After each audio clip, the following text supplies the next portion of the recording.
எனக்கு இந்த rotary lines மாதிரி தம்பி தமிழ்ச்செல்வன் கொடுத்த நேரம் 40 நிமிஷம். ஆனா நான் யாருக்கும் கட்டுப்பட்டவன் உங்களுக்கு மட்டும்தான். அதான் நான் வந்திருக்கிறது ஒரு நல்ல மனுஷனுக்கு ஓட்டு கேட்க. இப்ப 1 மணி நேரம் ஆக போதா? 1 மணி நேரம் ஆயிடுச்சு. 1 மணி நேரம் ஆச்சு. இல்ல இவ்வளவு நேரம் பேசினேன். யாரையாவது தப்பு தவறா பேசினா? ஜேடி போட்டி பேசல. ஏன் தெரியுமா? நான் அண்ணா அறிவா இருக்குது. நான் திருச்சி சிவா அல்ல, திராவிட முன்னேற்ற கழகத்தின் பிரதிநிதி. என் வார்த்தைகள் இவருக்கு வாக்குகளை அதிகரித்து தர வேண்டுமே தவிர உணர்ச்சி வசப்பட்டு பேசி பங்கம் தேடிவிடக்கூடாது என்ற உணர்வு.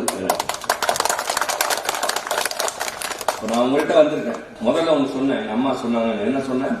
பொய் பேசக்கூடாது, இறந்து வாழக்கூடாது. இப்ப நான் இறந்தெல்லாம் கேட்கல, உங்ககிட்ட கேட்கிறேன், உங்க ஓட்டு மட்டும் இருக்கா? நீங்க உதயசூரியனுக்கு வாக்களித்தால் உங்கள் பிள்ளைகளின் வாழ்வுக்கு உத்தரவாதம் அளிக்கிறீர்கள் என்று. நீங்கள் உதயசூரியனுக்கு வாக்களித்தால் எதிர்காலத்தில் நீங்கள் நிம்மதியாக கவலையை மறந்து நடமாடலாம் என்று. உதயசூரியனை வெற்றி பெற வைத்து திராவிட மாடல் ஆட்சி 2.0 வந்தால் தமிழ்நாடு மேலும் தழைக்கும் என்று.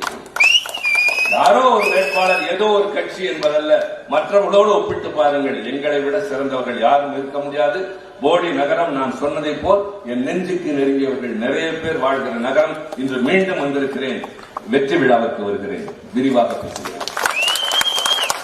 நமது சின்னம் தாய்மார்களின் சின்னம், உழைப்பாளிகளின் சின்னம், சிறுபான்மையினரின் சின்னம், மாணவர்களின் சின்னம், வெற்றியின் சின்னம், ஓபிஎஸ்ஸின் சின்னம், தளபதி ஸ்டாலினின் சின்னம்.